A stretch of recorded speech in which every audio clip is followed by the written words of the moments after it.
Hi everybody, I'm Sabine Lindsay, founder of PaperSpecs with your weekly dose of paper inspiration.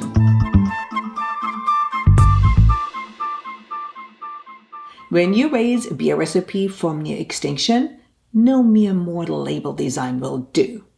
Adambeor is a rare and smoky brew inspired by the beer makers from Dortmund, Germany.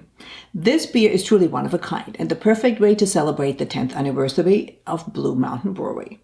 The creatives of Watermark Design were inspired by Tolkien art. Tolkien, you know, The Hobbit, Lord of the Rings, and added an unexpected finishing touch. Drawn in pencil and watercolored by hand, the floral illustrations were then digitally printed onto a 70-pound white Fasson felt-textured label paper. The intricate floral pattern continues on the neck label for an impressive holistic look.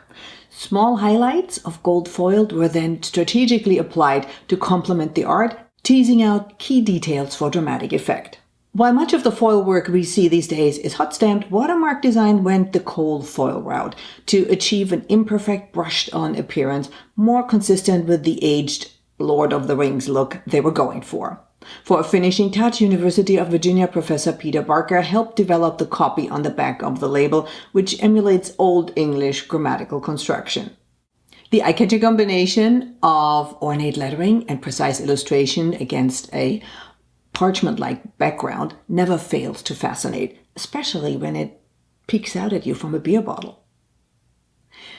From traditional to digital, there are numerous ways in which you can add gold foil to your printed pieces. If you're a PaperSpecs Pro member, make sure to check out our guide to foiled stamping. Find it at paperspecs.com under the Pros Only tab.